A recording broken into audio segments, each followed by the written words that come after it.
alwala'u lillah, okwagalana ku lw'owekitiibwa Allah. Abantu bwe baagalana ng'olwagalana lwabwe Allah yabagatta, bitegeeza obutuufu bw'ekigambo la ilaha illallah kye beetegereza. Nga bangi olwalira empangala yaffe endala, suratu Ali Imran, owekitiibwa Allah nti wa'tasimu bihablillahi jami'a wala tafarraqu, mwekwate mwenna ku muguwa gw'owekitiibwa Allah, wala tafarraqu, temugwawukanangako. suratu Ali Imran aya 13. Allahu akbar. Wadhkuru ni'matallahi alaykum, mujjukire nti omuguwa guno Allah gwabagamba okwekwatako kyengera ekiveeyo owekitiibwa Allah, kuba bwe yali tannagussa omuguwa ogwo, idh kuntum a'da, mwalinga balabe na balabe, fa allafa baina qulubikum, Allah n'agatta wakati w'emitima gyammwe na muguwa guno, fa asbahtum bi ni'matihi ikhwana, olw'obulungi bw'ekyengera ky'omuguwa Allah gwabagamba okwekwatako, bwe mwagunyweza Allah n'akeesa ku makyanga mwenna bafudde abooluganda. Wa kuntum ala shafa hufratin minan nar, kaseera k'obulabe ke mwalimu, mwali ku ndeboolebo ya muliro, mwali ku njegoyego za jahannam, fa anqadhakum minha, Allah we yabanyulula, Allah we yabataasiza n'abasiza omuguwa kwe mwegattira. Abavunuzi ba Qur'ani bakkaanya ng'omuguwa Allah gwe yali ategeeza wano, yali Allah ategeeza Qur'ani yonna kwe tuba twegattira, nga Qur'ani yonna Allah talina kyannyonnyolamu kitali kigambo kya la ilaha illallah Muhammadur Rasulullah. Abange ogwo gwe muguwa ogutugatta. Bwe tulabangawo ensasadde efaanananga okwawukana, nga tetunnatunuulira nsonga yonna, twandibanga twaseeseetuka ku muguwa. Abange la ilaha illallah yentabiro yaffe, okutabukagananga, okusoowagananga, obutakkaanyanga bunaabangamu, naye butusanga eri ku muguwa gwaffe. Mbeera yaliwo nga Allah obusiraamu tannabussa, kaseera kaalinga kantalo kakwerangira, kweyogerera bisongovu, kwemokkolako gagambo. Owekitiibwa Allah nassa ekigambo la ilaha illallah, fabayanaha rasul, nabbi n'akinnyonnyola sallallahu alaihi wasallama, olunnyonnyola olwagatta abasiraamu ne baba baluganda. Abange naffe tuli baluganda.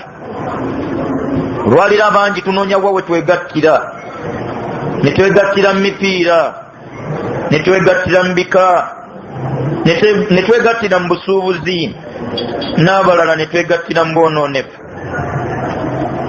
Ampuliriza, ekirwadde ekituluma tekiri mu kusaala. Obusiraamu n'empagi zaabwo 5, tulina empagi etutawaanya. Tuli bajjumbize ba kusaala jamaatan. Katubeere ku kyala abasiraamu basazi ba jamaa. Era olina omuzikiti kw'osalira ewammwe ku subuhi, olina gy'osalira olw'essande lw'otazze mu kibuga. Ramadhan tusiba mwaka ku mwaka, hijja buli mwaka onnamba yeeyongera bweyongeza, ng'okuwaayo abasiraamu ekituufu bawaayo. Empagi kanaaluzaala la ilaha illallah ye yanaabuuka. Nze obujja eyiyo neetegereza eyange, awo we wali obumu bw'abasiraamu, nga tetunnakubirizibwa kuba bumu, twegattira ku ki? We tuba tutaggulula, we waanaabuuka, we waafuna ebizibu. Kinnoomu gwe weetegereze la ilaha illallah yo neeyange, yentabiro y'abakkiriza. Wa'tasimu bihablillahi jami'a, mwekwate mwenna ku muguwa gwa Allah mwenna, temugwawukanangako. Allah yali atukuutira kwenywereza ku kigambo kya la ilaha illallah mu byonna ebitegeeza obutuufu bwakyo, nga yenna anaalagajjala ku butuufu bwa la ilaha illallah ye yeneebeera emmanduso y'okwawukana kwaffe. Tweyuzizza, mbakakasa tukyeyuza okutuusa nga tuzzeeyo kuwaagatta abaatusooka mu busiraamu buno. Shafi' rahimahullah yagamba nti lan tusliha akhiru hadhihi al-umma, umma ene ekitundu kyayo ekirisembayo tekigenda kutereera, tekigenda kuwangala mirembe illa bima salahat awwaluha, okujjako nga bazzeeyo ku biki ebyalongoosa umam ezasooka nabo kubajja okulongookera. nga bwe tukubirizibwa okuba obumu, abanga obumu bwa Muhammad sallallahu alaihi wasallam bwe buteekwa okuba obumu bwaffe. bwe tunabubuusa amaaso teri kijja tugatta. hadithi kwe twali eri mu kitabu kya Imamu Nawawi nga tetunagituukako, ali eri mu suratul Hujurat ey'10. owekitiibwa Allah gamba nti innama almu'minuuna ikhwa, abantu bwe baba bakkiriza baba baluganda. n'ekyennyume kyogere nti bwe bataba baba balabe na balabe. innama almu'minuuna ikhwa, abantu bwe baba bakkiriza baba baluganda. bwe banoonyanga oluganda lwabwe ne lubabula badde balunoonyi luli mu bukkiriza we lwabulira. ekigambo imaani bukkiriza, al islam busiraamu, al ibada kusinza, at tawhid okwawula Allah, al aqidatu enzikiriza. ebigambo ebyo bitaano byonna bisonga ku kigambo kya la ilaha illa Allah. kati innama almu'minuuna, mazima ddala abayitibwa abakkiriza mu bukkiriza bwabwe, ikhwatun baba baluganda, olwo lwe luba oluganda lwabwe. la ilaha illa Allah yentandikwa y'obukkiriza bwa yenna anaabuba, nekitegeeza nti lwe luganda lwa yenna anaaba omukkiriza okuba muganda wa munne.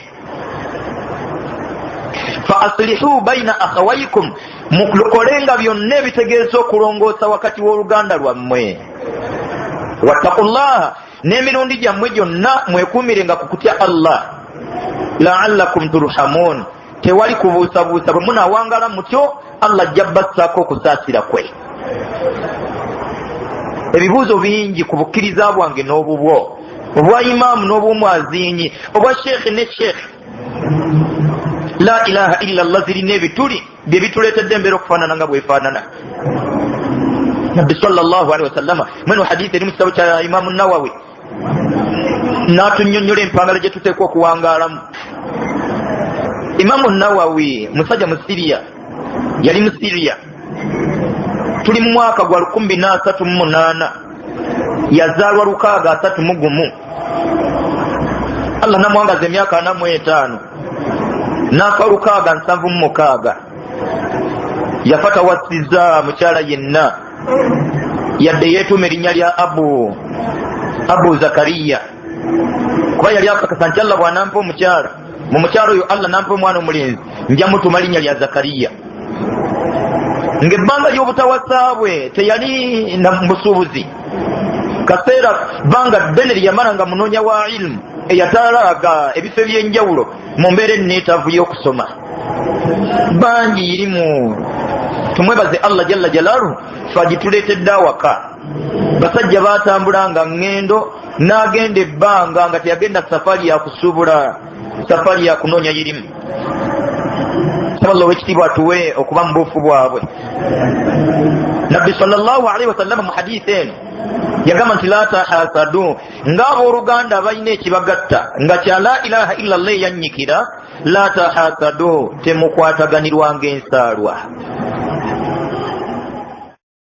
bw'onoonya ebitutawaanya ensaalwa mweri, bw'onoonya ebitutawaanya ensaalwa mweri wakati wa imaamu n'omwazinyi, wakati wa amiri ne imaamu ensaalwa mweri. mukunyikiza ekigambo kino la tahasadu, mu hadisi endala natuga nti la yu'minu ahadukum, tagenda kuba mukkiriza ye ne bwali byeyita omu ku mmwe, hatta yuhibba li akhihi, okutuusa nga ayagaliza muganda we ma yuhibbu li nafsihi, kyawulira nga kyeyeyagaliza. tojja kukaka mutima gw'ekyo ku kiba, bal bwe tunanyikiza la ilaha illa Allah, bino Allah yajja bituwa nga kituufu omutima gw'owulira oli munakuwavu ku kyolina nga munno takirina, era ng'oli mwanjulukufu ku kutuula mulabe munno Allah mujja atya mu mbeera mwali. nga mukugabana bye mulina. La tahasadu, temukwataganirwanga ensaalwa. Kale ensaalwa mwanange ne mbawali mu mweri ng'ebibuuzo bingi. Imaamu omuwalimu bye yeebuuza, lwaki gundi yasomerawa, lwaki ye? Allahu akbar. Ne bijja ensaalwa nejjeeba mu byenfuna, nejjeeba Allah wonna we yagitadde. Bal abakkiriza abanyikiza la ilaha illallah yaabwe, wakitiibwa sallallahu alaihi wasallama atugambye nti la tahasadu, temukwataganirwanga ensaalwa. Wala tanajashu, temwekwenya-kwenyanga. Bye mwoleka kungulu eri bannammwe bibeerenga ddala bye biri munda. Bangi olwaleero kungulu nseko nga munda maziga, bangi olwaleero kungulu ssanyu nga munda nnaku ku munno. Tunuulira edduuka lya munno n'owulira nga mutima gukaaba, ne yakajja, ffe twalyaki? Kungulu otoola salaamu nga munda okolima.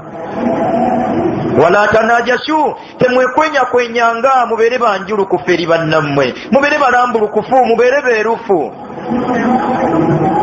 Bangi tetukiri, bangi bayimaamu si banjulukufu eri baamiiri. Tajja avuga emmoloka ng'ekituufu banne bakosa. Imaamu agula ekkanzu neekosa abasaazi, imaamu agula akapiki abasiraamu ne bakosebwa. Sereza feezo, sereza buloka nga simanyi mbalirira omwezi guno nga tetunnagiwulira, nga takyogera mu mbeera egogola, nga takyogera mu mbeera etereza. Bal agulako ekkanzu y'emitwalo 10 tezibasereza ng'alaba temusaana. Wala tanajashu, temwekwenya-kwenyanga, ebigambo byammwe bitegeezenga ekiri ku mutima. Butya bwe tuteekwenye-kwenye nga bangi twakwenya-kwenya Allah, bwe tutafaayo kunyikiza kigambo kya la ilaha illallah, mbwennyere bwa kukinyikiza kungulu Allah ne tumulaga nga tuli bakkiriza. Wa minan nasi man yaqulu amanna billahi wa bil yawmil akhir, ng'ekituufu wa ma hum bimu'minin yukhadi'una Allah wallazina amanu. Kungulu bakkiriza ebigambo byabwe n'ebikolwa byabwe ng'emitima birala nfunirawa. Allahu akbar. Ng'oli alaba talina bwajja kuwangaala mu nsi na kwanguyirwa mbeera okujjako ng'ekireva akireseeko. Genda mu bayimaamu bangi bwe yamanya nti omuzikiti gusinga mu bavubuka kirevu yakireka, naye nga si yenzikiriza ye, si yentegeera ye, wabula alaba ng'okujja mu mbeera bwate bwateeka okuwangaala. Yukhadi'una Allah, bakwenya-kwenya Allah kungulu gwe booleseza obukkiriza, munda ne bakweka obutali. Ebyembi nti wama yakhda'una illa anfusahum, gwe bakwenya-kwenya tebaategeera mutegeere, tabuzaabuzibwa abamanyi Allah. Wama yash'urun, nga n'abamu Allah bamukwenyeza nga tebamanyi nti bamukwenya-kwenya. Ampuliriza, twekube emitima, tuleke kwenya-kwenya wa kitiibwa Allah. Bwe tutamukwenye-kwenye Allah, yagenda otutaasa okukwenya-kwenya bannaffe. Tutuulenga, lwaki kungulu olaga essanyu nga munda nnaku, jali ennaku yo tutuule tugyogereko, tubimalirize biggwe. Lwaki ompalana munda ng'ate kungulu onjagala? Wala tabaghadhu, temunyigagananga, nsonga zonna ezibanga zibatabudde mutuulanga. Allahu akbar. Wakitiibwa Allah yatugamba mu Qur'ani omwo, wa in tanaza'tum fi shay'in, bambanga mufunyemu enkayana yonna, obutakkanya bwonna, farudduhu ila Allahi war rasul, mubuze yeri Allah n'omubaka, batutakkulule, batunnyonnyole, batugatte. Wala tabaghadhu, temunyigagananga. Anye ndala wakitiibwa Allah n'atugamba jalla jalaaluhu, wala Allahu akbar, la tanaza'u fatafshalu, muleke kayagananga, muleke kweyulizanga mbantu, fatafshalu, mujja kuswala, mujja kuwebuuka, watazhaba rihukum, mugwemu nensa, mujja kugwamu ensa. Bannange okunyigagana kuteekwa kubaawo bw'atyo Allah bwe yatutonda. Asilan Allah yateekateeka buli muntu n'amuwa omutwe gwe. Ekyo kitegeeza nti buli muntu Allah n'amuwa entegeera ye n'endaba ye eyawukana ku y'omulala. Gwe lwaki oyagala ffenna tutegeere nga ggwe? Gwe bagambye nti mbatusooka byonna babikkaanyaako. Imaamu Maliki yali mulabe wa Imaamu Abu Hanifa. Gwaniyaga nti waaliwo obutakkaanya wakati wa Bukhari ne Muslim. ahadith tezawuka neza Bukhari ne Muslim. Imam Shafi'i yalina obutakkanya ne Hanbal tebalina. Bannange buli muntu omuntu alina gugwe kitegeeza nti buli muntu era okutegera alina kukwe. Allah watukwasaganyizza mu kutegera alhamdulillah, wetwawukanidde mu kutegera si lutalo, duleke tuberera lutalo. Seka bwabanga bwalabye alhamdulillah, bwalabye katugende mu maaso. Naye olwaleero seka byasomeseza ayagala byonna abasiraamu bwe baba babikola. Nedda, lasta alaihim bibisaitir innaka la tahdi man ahbabta. Teri sigwa olungamya, sigwa otegeeza, ategeeza Allah ye mulungamya. Abantu tetujja bakaka bukasi. So bannange obutategeera bwa muntu nga ffe bwe tutegedde buleke tufuukira lutalo. Tulina ekitugatta ekirungi, emirundi egisinga tutera kwawukanira eno mu kusiiba lwa mukaaga kutuula itikaafu. Bireke twawula, jama eddibwemu oba teddibwamu, bireke twawula. Ekyokubiri, waliwo oluusi n'obunafu bw'omusiraamu nga naye akkiriza nti bunafu bwange, ng'engoye akakasa nti ki ekituufu sirina kubuusabuusa kwonna. Engoye z'omusiraamu ziteekwa kuba waggulu, naye nange bunafu. Munsabire ku Allah, naye tuwalane muwalane. Tuteekwa kuba bumu, tuteekwa kuba bumu, tuteekwa kuba bumu. Ekyokuba obumu tekitegeeza kusula wamu, ekyokuba obumu tekitegeeza kukolera wamu, ekyokuba obumu tekitegeeza kusaalira wamu, wabula tuteekwa kuba kimu. Yenna anaabeera gy'anaaba nga ffenna ekitugatta la ilaha illallah, bwe bumu Allah bw'atwagaza.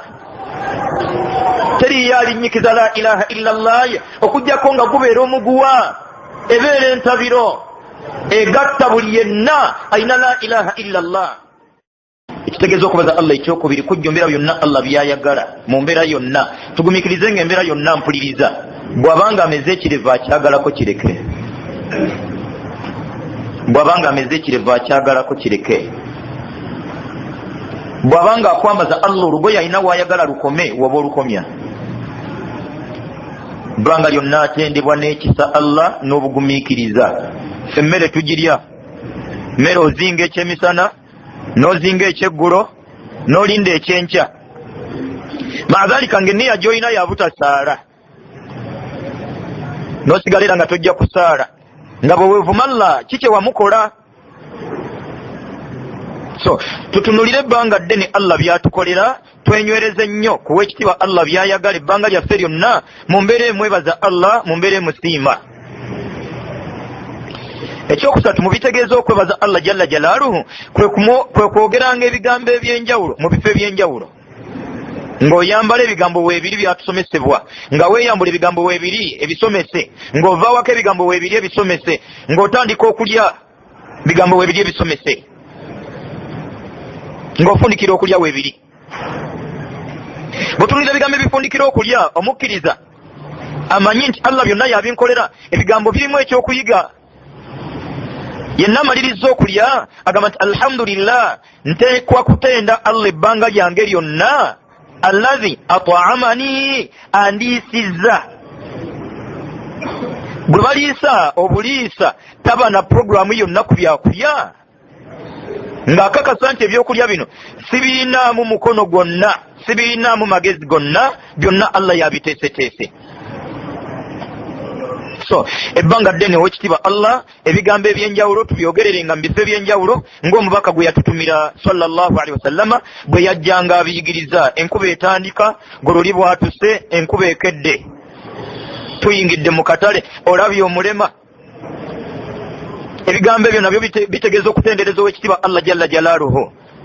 Bangi tetulina bye tumanyi, ebigambo ebyo abasinga tumanyi bitono. Abasinga tetusukka ku bisimillah nga tutandika okulya, n'abatonotono ebigambo bye tusomanga okulya kuwedde abasinga tetubimanyi. Bwe gutuuka kwambala tetumanyi, twandibadde abatamanyi abeetaavu b'okumanya, wabula abasinga tuli abatamanyi ate abateetaaga kumanya. So ampuliriza ekyokusatu mu kwebaza ow'ekitiibwa Allah bigambo eby'enjawulo mu bifo eby'enjawulo nga bwe byasomesebwa omubaka sallallahu alaihi wasallama. Ekyokuna mu bitegeeza okubaza Allah jalla jalaaluhu kwe kuyambanga ku baddu b'ow'ekitiibwa Allah baatadde mu mbeera ffe ate mwatatutadde. Abaddu Allah bangi beetaavu, Allah mu mbeera ate gwe gy'atakutaddeemu gwe Allah gabiridde mu mbeera nnungi, akutegekedde mulimu, Allah waayisiza buli kye yakutegekedde. Bangi Allah okulya kwabwe, okunywa n'okwambala yakutegekedde ate mba imaamu. Eriyo aveeka nga abalabudde bwa dhuhuri akube imaamu akaama, nga bangi Allah tuwangaze ebbanga ddene nga toyisibwangako ku muzindaalo gwonna nga bwe tulina omwetaavu.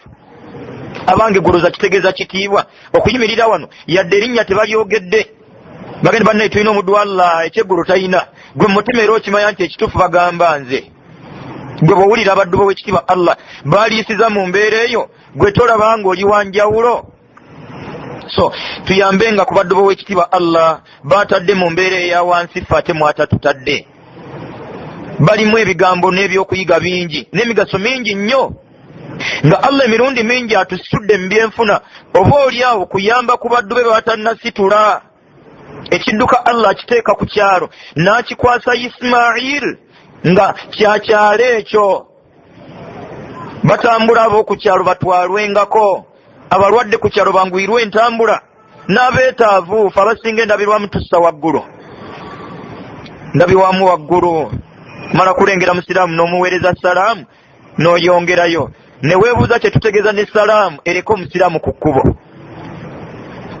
So okuyambanga abaddu b'owekitiibwa Allah mu mitendera egy'enjawulo kitegeeza okubaza Allah jalla jalaaluhu. Bigambo byange mubufunze bwabyempuliriza ebbanga lyonna owekitiibwa Allah ebirungi byajjanga akolera abantu, n'ebbanga lyonna bye yakoleranga abaatusooka, n'ebbanga lyonna byalisigala akolera abantu, tewabangawo ate tewali nga bwe watali bakirungi kyenkana busiraamu. Tewabangawo tewali ate tewali bakirungi kyenkana busiraamu. Abange teweewuunya owekitiibwa Allah jalla jalaaluhu eyatonda abantu bonna n'alondamu Allah baani abataabe basiraamu, n'alondamu n'abanaaba abasiraamu. Nze naawe n'atussa ku ludda lw'abasiraamu, n'alondamu b'omanyi abanene mu byenfuna, abanene mu bitiibwa, abanene mu mannya, abategeera ng'obwongo busaza eky'obusiraamu Allah n'akibamma n'ajja akiwaggwe nange. Bano obusiraamu kya bbeeyi, omuntu kyasaana okusiriikirira afumiitirize yeebuuze nti nzaani kwakulembera eggwanga lino. Wakitiibwa Allah obusiraamu ababbuga bakusinzira ku byanfuna wandifunye. Wakitiibwa Allah obusiraamu ababbuga bakusinzira ku kutegeera kw'abantu, abange ffe twandibadde. Tusaana owekitiibwa Allah okumwebaza ennyo mu kusunsulamu abatali basiraamu ne baani abanaaba Allah n'atuteeka ku ludda lw'abasiraamu. Bannange weesiimye nnyo okuba omusiraamu, weesiimye nnyo okuba omusiraamu. Kwesiimako kuliyitirira nga Allah akutuusizza akadde k'okujjulula nga ddala wabadde musiraamu oba ng'oli musiraamu. Duniya eno terina mutawaana gwonna eri yenna eyawaayo obudde ku bitegeeza obusiraamu gy'ali. Bangi obusiraamu bwaffe tuli balagajjava batagambika. Okusooka twabuyingirira we butayingirirwa, ne tujja tufuna obuvumu obumalirivu obutebenkevu mu busiraamu nga tutebenkerera oba oliawo awataatebenkererwa baatusooka. Kuba bangi obusiraamu bwaffe n'obutebenkevu bwaffe mannya g'abasiraamu: Hasani, Jamiru, Sura, Sumaya. Bannange erinnya kisobola okuba ekirala n'okusiramuka ne kiba kirala. Obusiraamu tebuyingirirwa mu mannya. Faayo nyampuliriza ku kusiramuka kwo, si byamannya bunnya, si byamannya bunnya. Buddayo mu byafaayo Umar, Uthman, Ali, Khadija, Babirali n'abalala ge gaali amannya gaabwe nga tebannasiramuka. Bwe bayingira mu busiraamu baagasigaza. Lwaki tebaagabajjaako? Ng'olwaleero bali ge balina nga si basiraamu ge bayingira nago mu busiraamu ne bagasigaza. Fe ate gy'otuwanga ensonga lwaki oli musiraamu. Bakubuuza nti sebo oli musiraamu, nti bawumaru baba baki? Luli Umaru yali musiraamu, baali mutuumira eno oba? Ekyokubiri, abazaala omubaka sallallahu alaihi wasallama yali Abdullah na Amina. gage manya gaabwe bafa si basiraamu. So tuddeyo mpuliriza tunoonye tufumiitirize wa wayingirirwa obusiraamu wakwatagane ne betubujjako bwe baabuyingirira. Abasinga olwaliro twabuyingirira mu bikolwa. Olaba osalidde ebbanga empale enkendeezi ebbanga darasa toyosa ramanzaani ku ramanzaani kirivu kwekiri. Bannange ebyo bikolwa ne Manuel abisobola. Manuel bwakendeeza ku mpale ekendeera kirivu bwakirekako kimera. Bw'abaako ne byayagadde mu muzikiki nga wakufaanana basiraamu tayina bwayinza kulemwa bafaanana. Kusooka gye batunda makanzu tebamala kubuuza linnya, si gye batunda nkoofiira. Okufaanana kyangu. Byonna ebikolwa ebyokungulu si bye bitegeeza omuntu okuba omusiraamu. Nga n'abamu obusiraamu bwaffe twabuyingirira mu ki kye tuwulira munda. Gwe obusiraamu owulira obwagala nnyo kati newokakasa nti okuva lwe mbwagala ennyo ate ekirala ki. Bannange omuntu asobola okwagala obusiraamu nga si musiraamu era gye bali ababwagala era baaliwokka abali babwagadde. Abu Talib taata omuto wa Nabbi sallallahu alaihi wasallama teyali musiraamu. Okwagala obusiraamu Allah yamukozesa bingi ebijuna ebikuŋŋaanya obikulaakulanya obusiraamu. Kwali kwagala tekwamuyingiza mu busiraamu. N'olwaliro bangi bamanueri ba Juliet ng'obusiraamu tabuyinaako mutawaana bangi abawaddeyo n'abaana baabwe. Manueri gwe nalabako myaka giringa 2-3 yamugaggawaza Allah kasente akayinawokko atera okugenda e Dubai buli mwaka n'aleeta emisaalo. Misaalo egyo ajja ndigabira emizikiti egy'enjawulo. Manueri abange empalana na bukyayi bwe bumutwalayo kuba kwagala okutamuyingiza mu busiraamu. Ekyannewunyisa ku Manueri nti emisalo bw'aba naagigabanya emizikiti agivuga kiro tayagala murriya.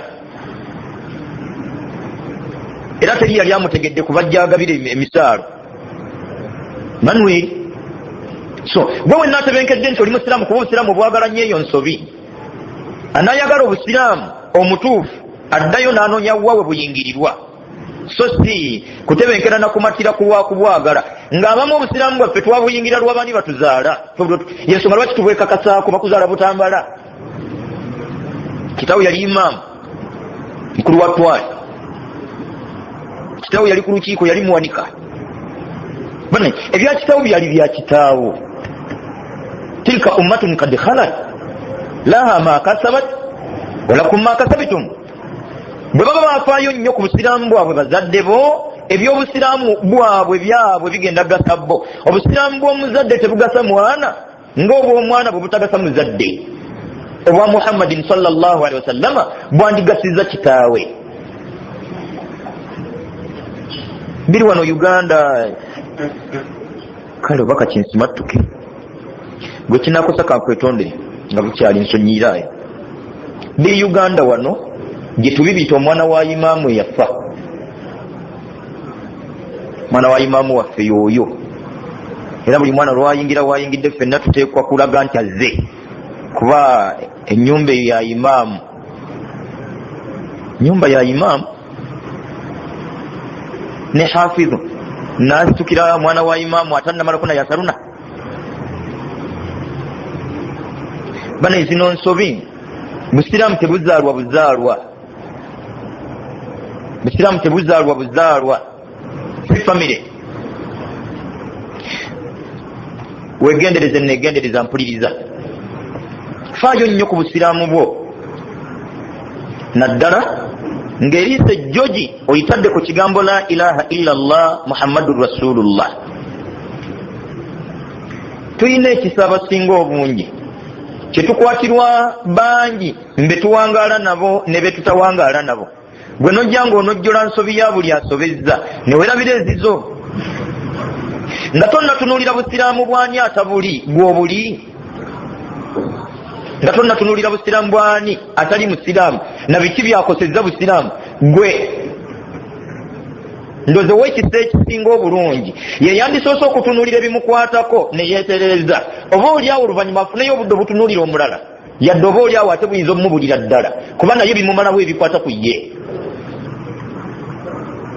bano obusiraamu bulina empagi 5 buli mpagi n'ebitegeeza obukulu bwayo. sinnalaba mpagi gyetugayaliridde gyetulagajjalidde kwenkana ya la ilaha illa allah mu mpagi z'obusiraamu 5 ate nga kyekirwadde ekitutawanya abantu kinnoomu, kyekirwadde ekitawanya buli muzikiti, kyekirwadde ekitawanya umma y'obusiraamu kiri ku la ilaha illa allah. empagi ezisigadde abantu tuli banyiikivu, abantu basaala. ramadan allahu akbar buli muzikiti gufuuwa bantu basiiba. bantu ramazani twagimaliriza eyo yaggwa katukana kusiba kwa sunna tuli ku lwamukaaga. tukoze ebitegeeza okuba abasiraamu ne tulagajjalira nnyo awayingirirwa, so nga ebitegeeza okuba omusiraamu ate omuntu bisobola omuleka ebweru.